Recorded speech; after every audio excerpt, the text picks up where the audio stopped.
د طالبانو لخوا پر پاکستان د سوداګریزو لارو بندول او د پاکستان پر اقتصاد، سوداګرو او بزګرانو منفي اغیزې. دا ټول راسره په همدې ویډیو کې وګورئ. په سر کې یادونه کوو که مو چینل نوي سبسکرایب کړی د تازه او مهمو خبرونو لپاره افغان میډیا چینل در سره سبسکرایب کړئ. افغانستان د پاکستان لپاره د منځنۍ اسیا پر لور تر ټولو مهمه ترانزیټي لار بلل کیږي چې د پاکستان صادرات د افغانستان له لارې د منځنۍ اسیا هیوادونو ته لیږدول کیږي.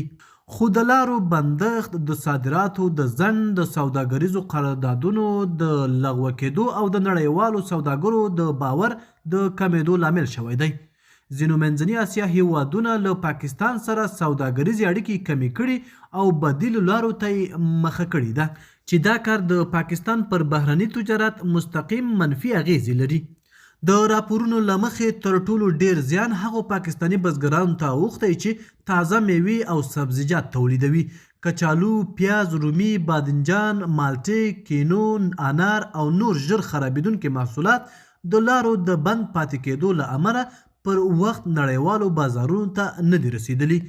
د اوږدې تمځای له کبله ګڼ شمېر کرنیز توکي خراب شوي او بزګرانو ته یې میلیونونه روپۍ مالي زیان اړولی دی چې ورسره د بزګرانو عاید کم شوی او د پورونو د ورکړې ستونزې هم زیاتې شوي دي. پاکستاني سوداګر او بزګران وایي چې که دا وضعیت دوام وکړي نو زیان به یې یوازې پر کرنه او صادراتو محدود نه وي بلکې د هیواد پر عمومي اقتصاد، کارموندنه او سوداګریزو اړیکو به هم اوږدمهاله منفي اغیزې ولري. هغوی له خپل حکومت غواړي چې دا ستونزه د سیاسي او ډیپلوماټیکو لارو حل کړي او له افغانستان سره د سوداګریزو لارو د بیا پرانیستلو لپاره جدي ګامونه واخلي. اقتصادي شنونکي باور لري چې د ترانزیټي لارو دوامداره بندښت د سیمې د اقتصاد لپاره خطرناک دی او یوازې د تفاهم، همغږۍ او د سوداګرۍ له سیاست څخه د جلا ساتلو له لارې د دې ستونزې دوامدار حل ممکن دی.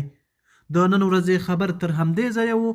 د نورو تازه او مهمو خبرونو لپاره افغان میډیا چینل در سره سبسکرایب کړئ او خپل نظریات مو را سره په کومنټ کې شریک کړئ.